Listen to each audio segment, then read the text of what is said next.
সচিবালয়ে আইন শৃঙ্খলা সংক্রান্ত কোর কমিটির বৈঠক শেষে কথা বলছেন স্বরাষ্ট্র উপদেষ্টা জাহাঙ্গীর আলম চৌধুরী। সরাসরি চলে যাচ্ছি তার বক্তব্যে। আমরা কত তাড়াতাড়ি আমরা উদ্ধার করতে পারি। তারপরে ওই যে গতকাল ওই যে কিছু একটা দল তাদের পার্টি মানে ইলেকশনে কারা অংশগ্রহণ করবে মানে নমিনেশনে, ওই জন্য কিছুটা কয়েকটা জায়গায়, বাট যতটা এক্সপেক্টেড করা হয়েছিল অত না, কয়েকটা জায়গায় একটু ছোটখাটো ঘটনা ঘটছে, ওইগুলি ব্যাপারে আলোচনা হয়েছে।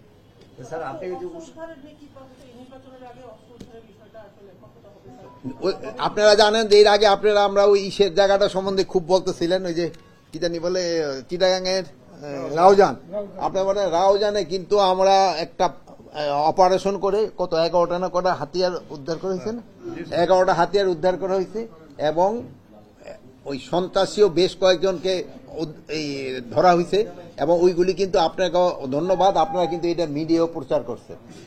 আপনারা যদি বলার পরে কিন্তু আমরা এটা করছি। তারপরে আমি বলবো রাউজান, ফটিকছড়ি এই জায়গাগুলি একটু ডিফিকাল্ট এলাকা, এটা আগেও ডিফিকাল্ট এলাকা ছিল, এখন আমি বলবো ঠিক আছে, যেহেতু এই এলাকাটা তো প্লেন না, অন্যান্য এলাকার মধ্যে যেহেতু অঘটন ঘটে তারা আবার পাহাড়ে চলে যায়, যেহেতু এই উপজেলাগুলি অর্ধেক পাহাড় অর্ধেক হলো আবার সমতল এলাকায়। আর পুলিশ কমিশনের এই পুলিশ কমিশনের ব্যাপারে এখানে আলোচনা হয়, বাট পুলিশ কমিশন আল্লাহ দিলে হয়ে যাবে। হওয়ার পরে আগে হয়ে লোক তারপরে কি সুবিধা হবে সেসব বলবো। না না না, আমি তখন ওইটা হওয়ার আগে আমি এটা কিভাবে বলবো।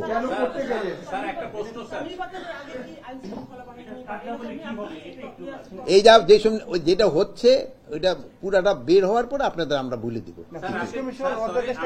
বারবার বলছেন স্যার যে আইন শৃঙ্খলা পরিস্থিতি এখন আগের চেয়ে অনেক উন্নত হয়েছে স্যার। তো আপনি কি বলেন? স্যার আমি বলছি স্যার, আমি প্রশ্নটা শেষ করি স্যার। হ্যাঁ, বিগত সরকারের সময় যেগুলো অস্ত্র লুট হয়ে গেল গন্ডগোলের সময়, সেগুলো উদ্ধার এখনো শেষ হয়নি, সেই অস্ত্রগুলো উদ্ধার।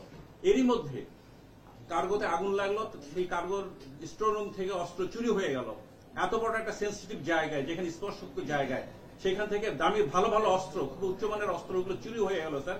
সেই জায়গায় আপনাদের আইন শৃঙ্খলা পরিস্থিতির উন্নতির কথা বলছেন স্যার, তাহলে সেই সিকিউরিটি একটু দিতে না পারেন তাহলে স্যার আগামী নির্বাচন। এখন যে কার্গোর ব্যাপারে ওই যে অগ্নিকাণ্ডটা ঘটনা ঘটছে, ওই জায়গায় একটা কিন্তু কমিটি গঠন করা হয়েছে। ওই কমিটিতে আমাদের প্রধান হলো আমাদের সিনিয়র সচিব, প্লাস উনি অলরেডি 4টা না 5টা দেশে চিঠি দিয়েছে, 2-1টা দেশ থেকে অলরেডি এক্সপার্ট আসছে। আর ওখানে যে হাতিয়ার চুরি হয়েছে এই সম্বন্ধে এখনো ইনভেস্টিগেশনের পরে সেন আমরা জানতে পারবো যে চুরি হয়েছে কি হয় নাই।